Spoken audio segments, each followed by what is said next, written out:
চারদিকে অন্ধকার ঘিরে রেখেছে। সীমান্তের ওপারে বসে ফ্যাসিস্টরা চক্রান্ত করছে। তাদের চক্রান্তে পা দিচ্ছে ছাত্র জনতা। এমন মন্তব্য করেছেন বিএনপি মহাসচিব মির্জা ফখরুল ইসলাম আলমগীর। ইসকন ও ধর্মের নামে চলছে নৈরাজ্য। এসব চক্রান্ত প্রতিহতে বৈষম্য বিরোধী ছাত্র আন্দোলনকে মাঠে নামার পাশাপাশি সবাইকে ঐক্যবদ্ধ থাকার আহ্বান জানান বিএনপি মহাসচিব। রাজধানীতে এক আলোচনা সভায় এসব কথা বলেন তিনি। আব্দুল আহাদের প্রতিবেদন।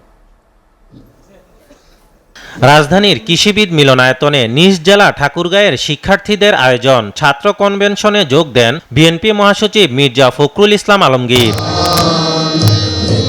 তরুণদের কারণেই আজকের বাংলাদেশ ফ্যাসিস্ট মুক্ত হয়েছে উল্লেখ করে বিএনপি মহাসচিব বলেন, কোনো ষড়যন্ত্রে পা দিয়ে এই অর্জন নষ্ট করতে দেয়া যাবে না।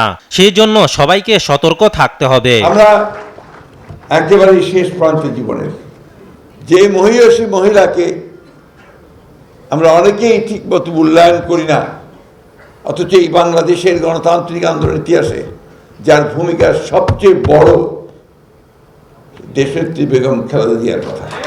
আমি খুব আশঙ্কায় ছিলাম যে উনি কি দেখে যেতে পারবেন যে তার দেশ আবার মুক্ত হয়েছে।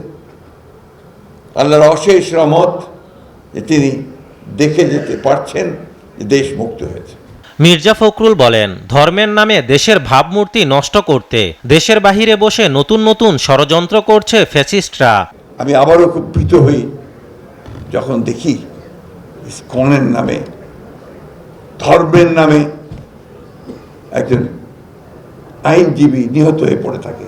সবাইকে ঐক্যবদ্ধ হয়ে এখনই দেশ গড়ার সময় বলে মন্তব্য করেন বিএনপি মহাসচিব। চারদিকে কিন্তু আবার অন্ধকার পাকিয়ে আসছে, এটা নিশ্চয়ই তোমরা ভালো করে জানো।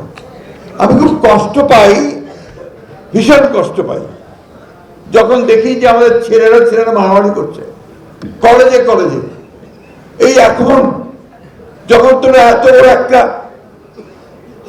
বিজয় অর্জন করলে, একটা ফ্যাসিস্টকে দেশ থেকে তাড়িয়ে দিলে। আব্দুল আহাদ, এসটিভি, ঢাকা।